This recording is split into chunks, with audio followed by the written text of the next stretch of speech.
Good morning. We've been in a series on the believer's armor. I want to just take a little bit of a paragraph and put in something before we go too much into the girdle of truth.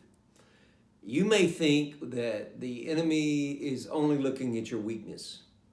He's only after that thing that I really am worried about. But you know, that's really not true. He's after both. Our enemy is strong. He is formidable. That's why we must be strong in the Lord. What did he tell us? Finally, my brethren, be strong in the Lord and the power of his might. Put on the whole armor of God, that you may be able to stand against the wiles of the devil. For we do not wrestle against flesh and blood, but against principalities and powers, rulers of the darkness of this age, against spiritual wickedness in high places. Now, with that in mind, I want to give you three examples. Abraham was the friend of God, father of the faithful. He tells us to look back to the rock from which you were hewn from. That example of faith. Yet, where did Abraham fail in his faith? He lied about his wife twice. He was worried about Sarah. Obviously, she was some more good-looking girl. And he, everywhere he went, said, we're down in Egypt, and they're going to kill me, and I'm worried about my life, and they're going to take you. I'm worried about them stealing you from me. And so let's set up a plan. Let's lie. So he became duplicitous. He became deceitful. Now let's think about, for just a minute, another one. Moses, the meekest man that ever walked the face of the earth. Moses, that saw the glory of God. Moses, perhaps the greatest statesman of the Old Testament. Yet Moses lost his temper and lost his personal opportunity to experience the promised land. That's pretty significant. David, a man after God's own heart. A man that was willing to face Goliath by himself as a little boy with just 5 stones. David, that psalmist, out there in that prairie, under the stars as a canopy for his ceiling, plucking that harp. The Lord is my shepherd. I shall not want. What happened to him? He committed adultery. Then he committed second-degree murder. Who would have ever thought it from these two men? And then let's talk about Peter, the third one. I don't know that anybody was more courageous than Peter. He's the one that got out of the boat. He's the one that said, Lord, if that's you, I'll walk on the water. He's the one that took that sword and was going to divide that Roman soldier's head in the Garden of Gethsemane.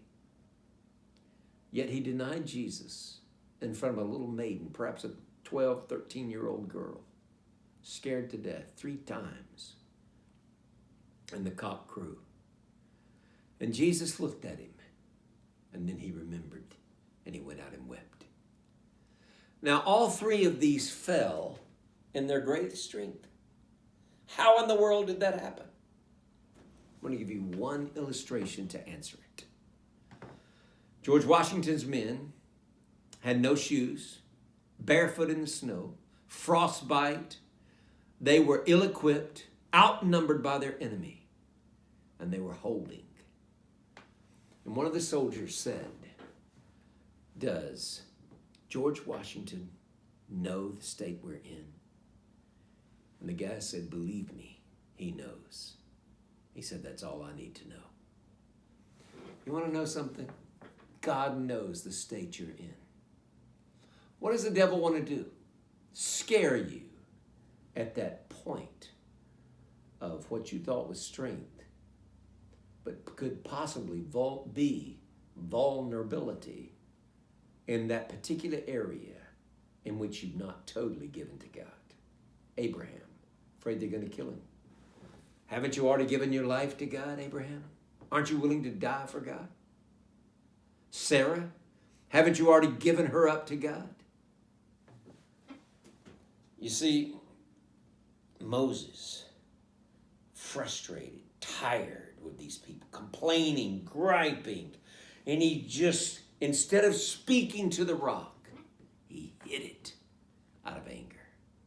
And he said, how long must we put up with you?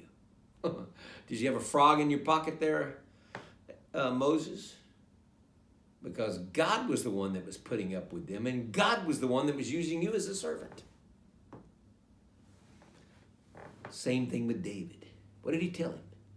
He said, David, if your wife was not enough, why didn't you tell me? I would have done such and such. You took it upon yourself. Abraham took it upon himself. Moses took it upon himself. David took it upon himself. That's what the devil's trying to get you to do. Take it upon yourself. In that area of fear, out of fright, to do something on your own that you know is not in keeping with the Word of God. Don't let him get you in that area. Be wise enough to see him coming. And you quote 1 Corinthians 10:13. There is no temptation taken you, but is common to man. But God is faithful and will not suffer you to be tempted above that ye are able to stand, but will with the temptation make a way to escape, that you may be able to bear it. He has not left you not knowing where you are.